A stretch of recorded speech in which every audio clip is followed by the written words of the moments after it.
At the beginning, Screen-Free Week was mostly happening in schools, primarily elementary schools. Schools are still really a big focus for Screen-Free Week, but we're finding now that whole communities are doing it, health departments are doing it, gymnasiums, businesses. People are really catching on because it's not only children that have excessive screen use today. Hello and welcome to the Sunshine Parenting Podcast, where each week we talk about ideas for raising kids who become thriving adults.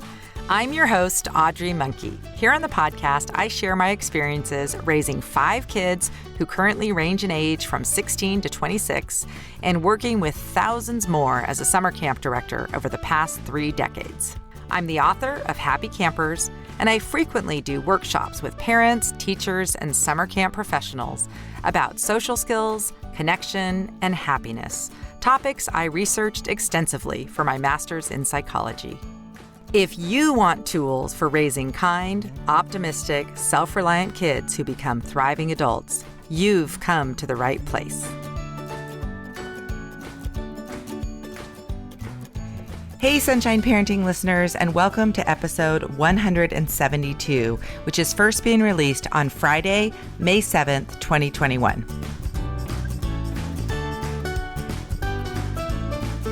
This week on the podcast, I'm sharing my conversation with Jean Rogers.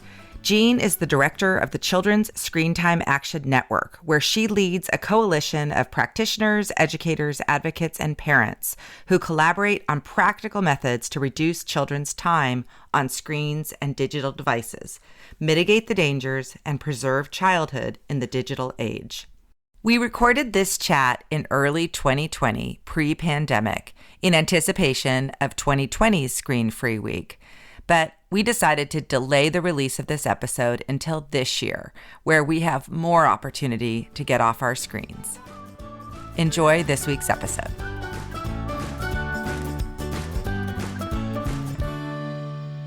Welcome to the podcast, Jean. I'm happy to have you with me today. Thanks, Audrey. So happy to be with you also. So, Jean, tell us a little bit about your background and the Children's Screen-Free Action Network. So I came from, I'm a parent educator. I'm a certified parent educator and an author, and I had written a parenting book when I was a freelance writer, was my primary career. I had written a parenting book called Kids Under Fire, which is about parents empowering children to make healthy media choices. So just the way that we would teach them about nutrition or exercise, we're not always going to be there with them. And instead of having it always be rules about screen time, we wanted it to be teaching the kids how to moderate themselves with it and to understand it themselves as they grow. And I was an individual consultant to schools. And then always a big fan of the screen time work done at Screen-Free Week. And then joined this organization in 2016. And we launched in 2017 the Children's Screen Time Action Network because we saw other people just like I was, solo practitioners, giving workshops to groups of maybe 25 or 50 parents, but realizing parents all over the country and all over the globe need this information. And the network is a coalition of practitioners, so a lot of psychologists, social workers, home visitors, pediatricians, and teachers are a big part of the network, and parents who want to advocate for reducing screen time, for the just not having kids use it excessively.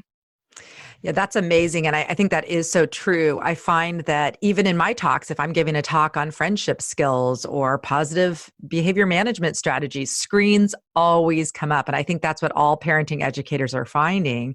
It's part of every conversation because it's impacting everything, right? So it's great that you put it under one bubble. And I think I just joined the network. So I'm so excited that now I'm part of your network.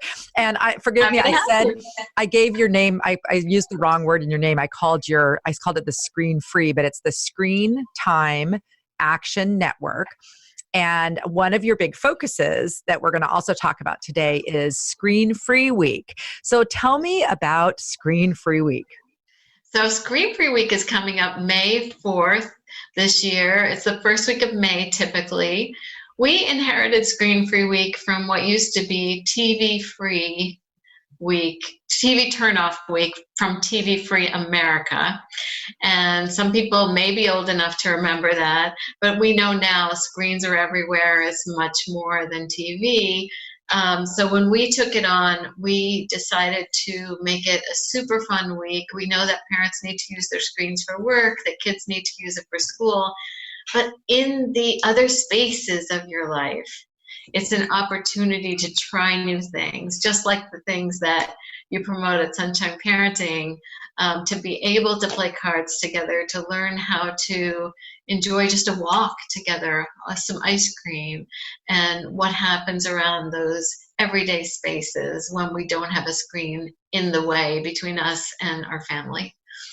So with the with Screen Free Week, what are the things you're challenging people to not be using screens for during that week? Primarily not be using it for entertainment or filler, I would call it. So we all enjoy entertainment screens from time to time, a family movie, but we're saying during Screen Free Week, try other things.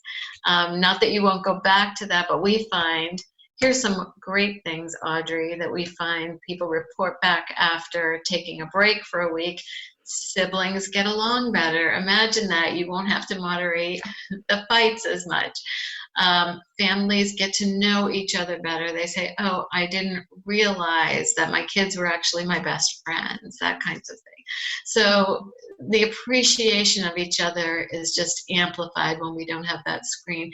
And then the filler time, just when we just pick this thing up, just pick up our phone anytime there seems to be boredom, standing in line at the bank or standing in line at the grocery store, where instead have those conversations, observe the world around you, and try something different. Try a new sport, try a new hobby. Maybe it's painting, maybe it's yoga for kids, family yoga, all kinds of things that libraries and literacy are a big part of Screen Free Week. And you can find the activities, a lot of activities on our map at screenfree.org. People are starting to register their events. And Audrey, at the beginning, Screen Free Week was mostly happening in schools, primarily elementary schools. Schools are still really a big focus for Screen Free Week, but we're finding now that whole communities are doing it. Health departments are doing it. Gymnasiums, businesses, people are really catching on because it's not only children that have excessive screen use today.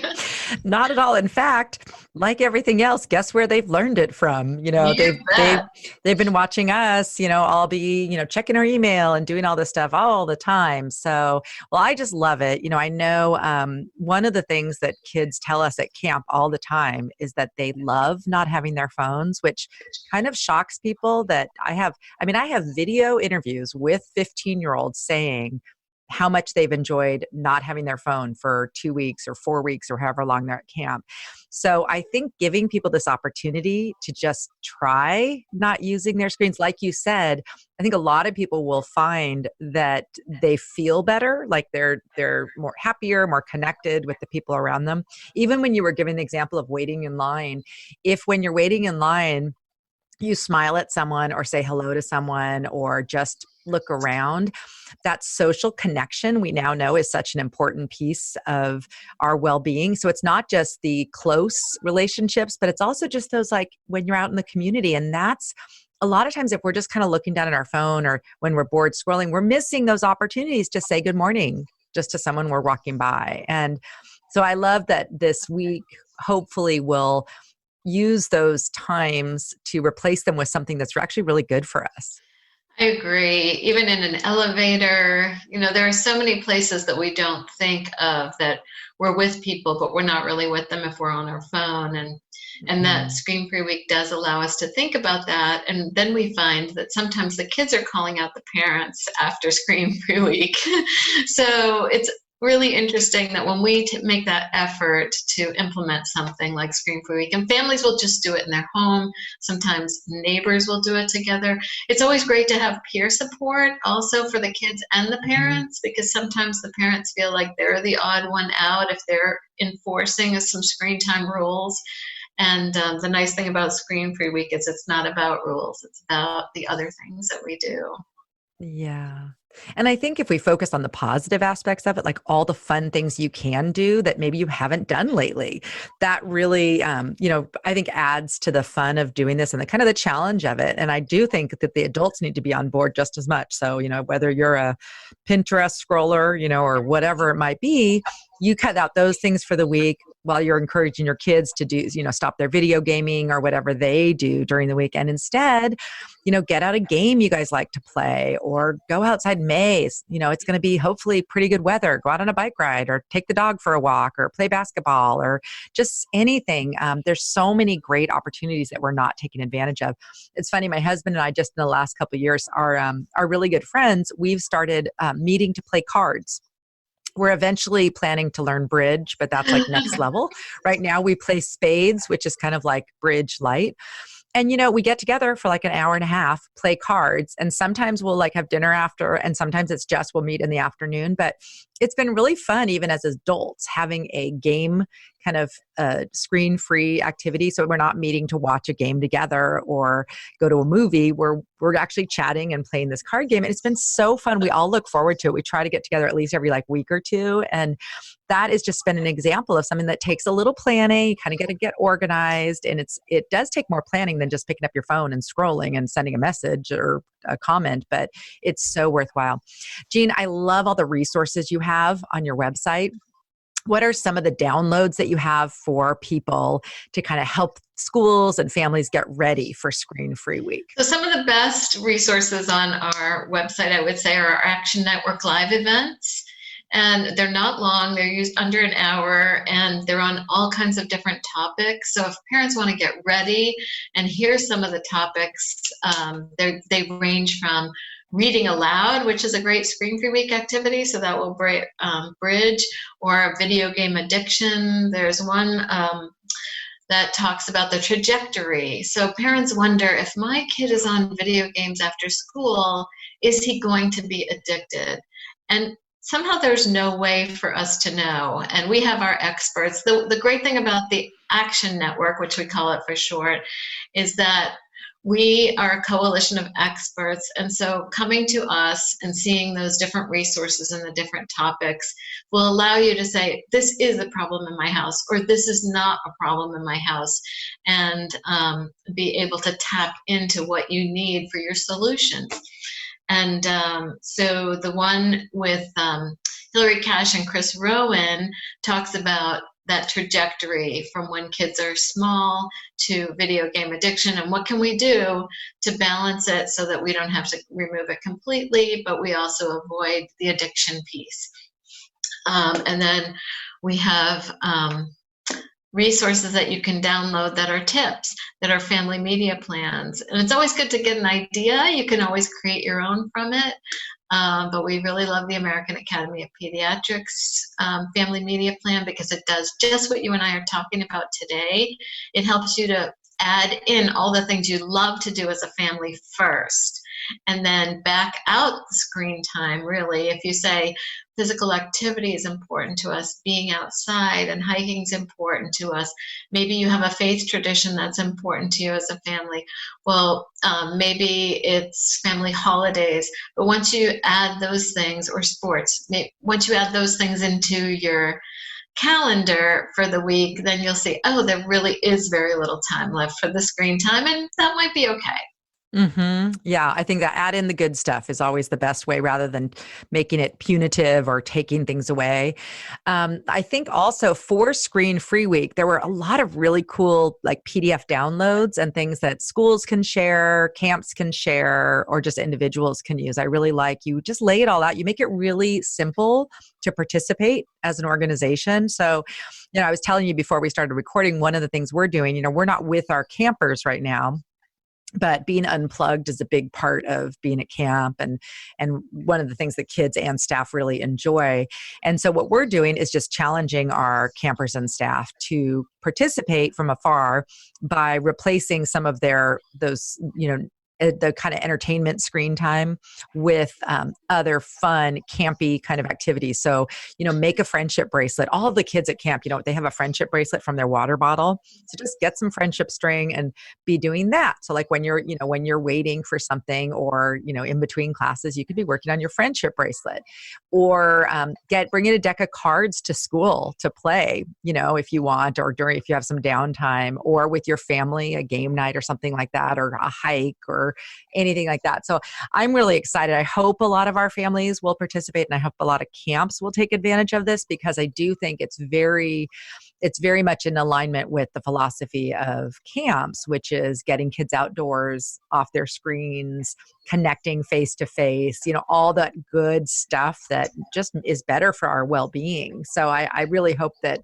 lots of people will jump on board with this. Yeah. One resource I saw that I haven't listened to yet that I want to is, you talk about, it was a webinar or kind of a recording that treating phones like we treat driver's licenses. Yes. Talk a little bit about that, because that really resonated with me, that we're not really doing a good job in the way we turn phones over to young kids. So what's your kind of the training or resources you have around that? So yeah, I just want to make clear to our listeners that we have 2 resource libraries. And so I was talking about the first one, and that's what we're talking about right now on the Screen Time Action Network. So it's called screentimενetwork.org. And that's where the webinars are that we've been having. And the one that you're talking about right now was Driver's Ed for Smartphones with Sharon and Chelsea Maxwell, who are psychologists. And the thing is, probably the most common question I get asked by parents is, what's the right age to give my kid a smartphone? And I've always been a little bit goosey about that, and saying there's no right age, it depends on the child. But we do believe that with the risks that come with it, and it's not just screen time that we're talking about, it's eye health, it's mental health, it's physical health.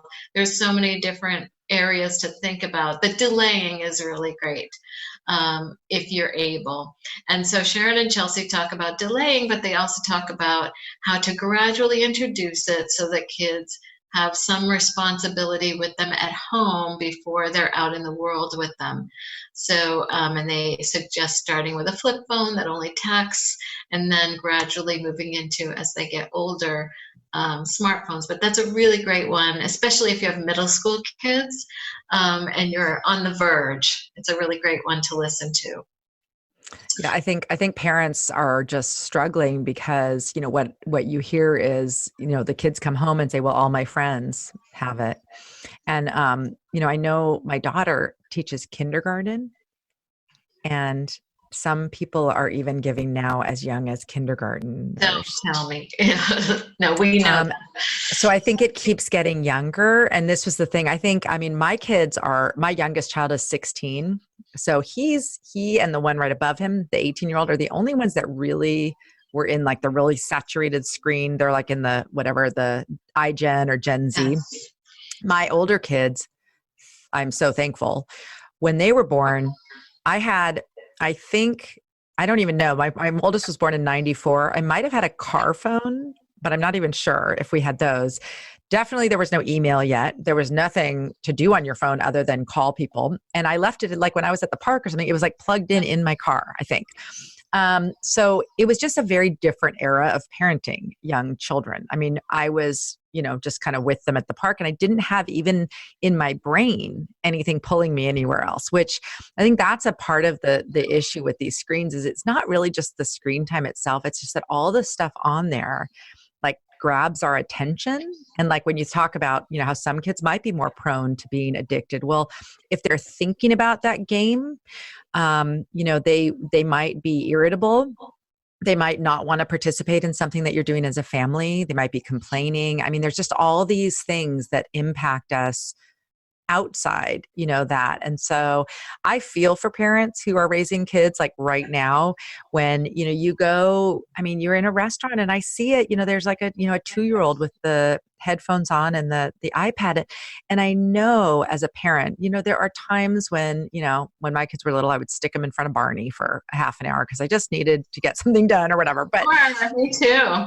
but it was like the default, it wasn't the default thing. And I think that we've gotten to the point now where we really need to look at, okay, if once in a while you're using that as a, like you're on an airplane on a long flight, whatever. So maybe there's like those emergency times where you just need to give them the screen. But on a day-to-day basis, we just need to get away from making that the normal habit and instead have the normal habit be something else, right?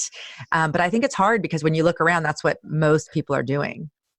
It sure is hard, Audrey. And I heard you say how hard it is to put it down or get away from it. And just for parents to know, there's no guilt involved here. There's no judgment involved. I mean, we do what we have to do. Parenting is hard, and there are enough things to feel guilty about without feeling guilty about screen time.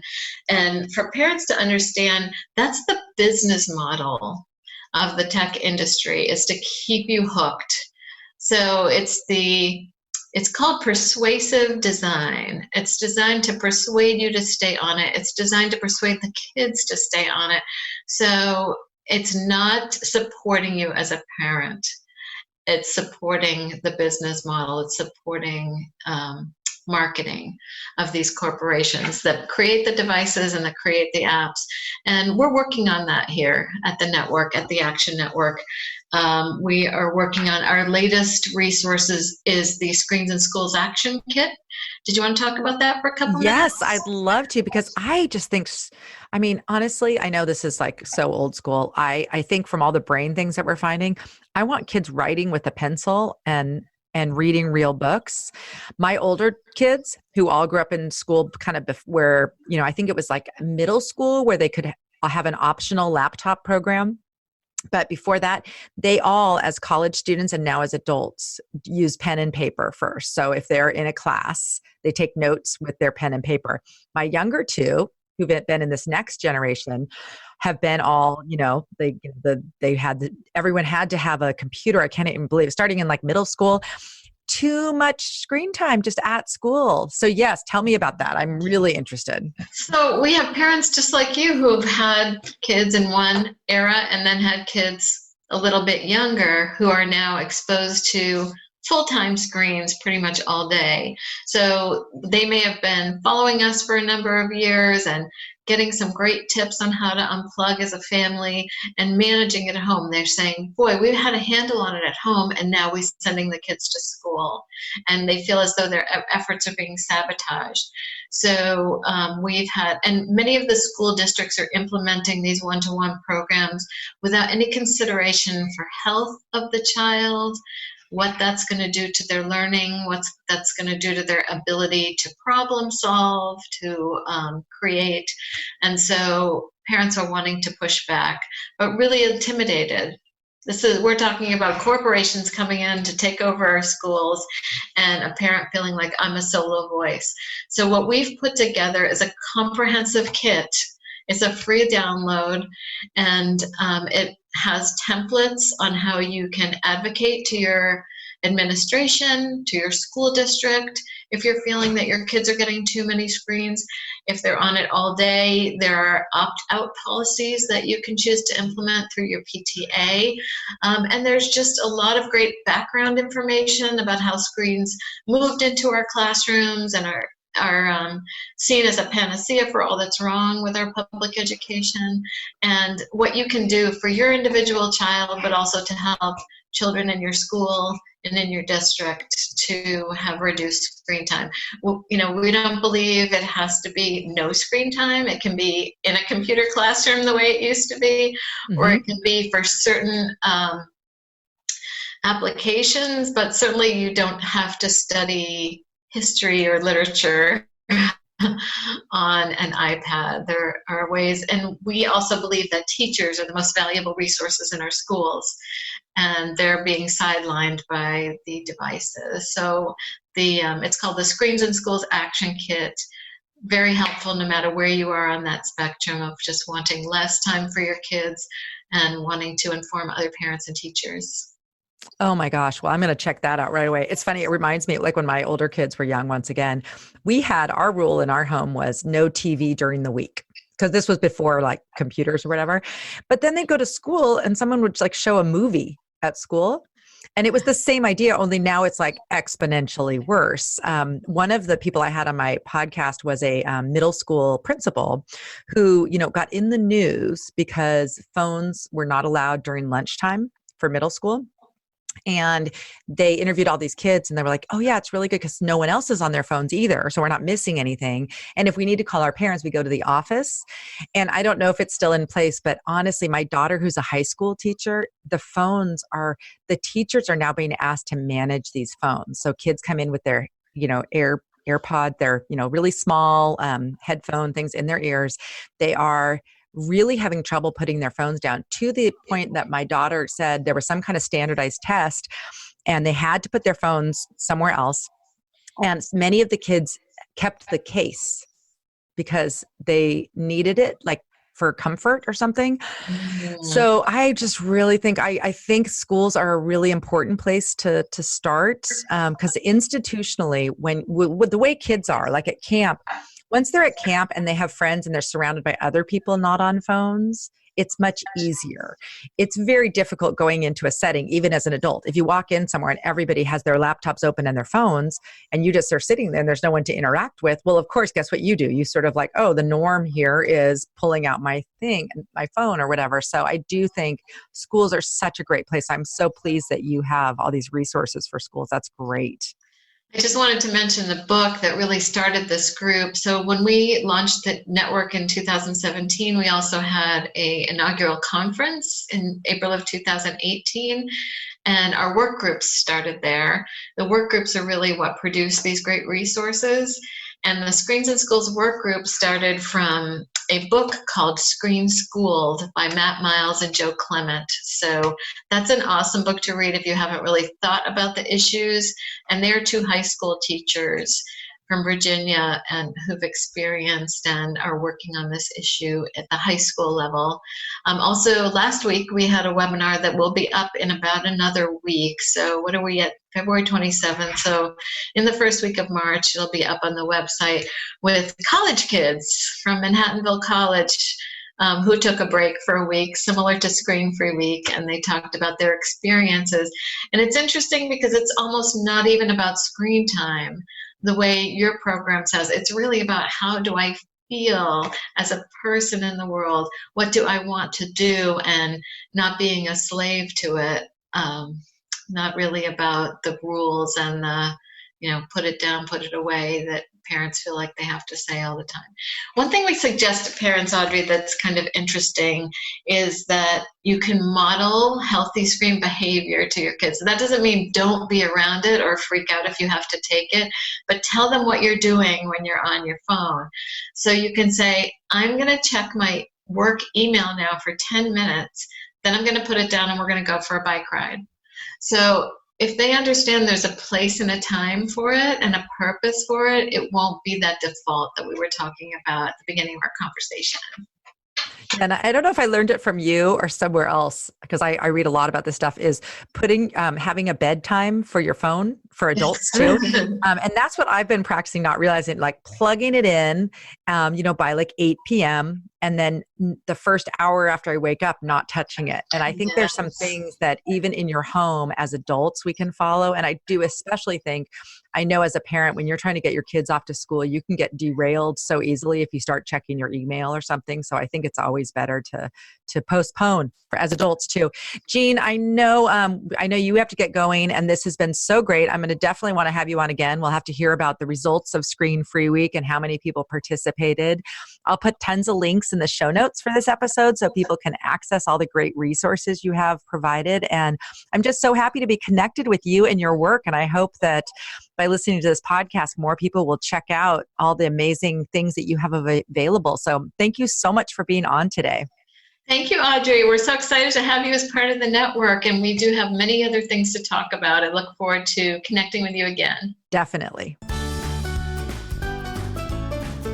As always, you can find notes, links, and other resources related to today's conversation by visiting my website at sunshine-parenting.com. While you're there, be sure to sign up for my email list so that you don't miss out on any of the great resources I have available for raising thriving kids. Hey listeners, if you enjoy the ideas I talk about with guests here on the podcast, then you might really enjoy my book, Happy Campers: 9 Summer Camp Secrets for Raising Kids Who Become Thriving Adults. In Happy Campers, I share research-backed strategies that I've used at my summer camp for more than 35 years and in my own family, raising my 5 kids. I cover ways you can create a happier, more connected, more positive family culture. And I specifically share ways you can help raise kids who are optimistic, kind, resilient, and are better at making and keeping friends. Here's an excerpt from Camp Secret number 8, Make It Cool to Be Kind. While our hackles will naturally rise and our protective instincts will kick into gear upon hearing about someone saying or doing something mean to our precious child, it serves us well to remember that, unfortunately, mean people will be a part of our child's world forever.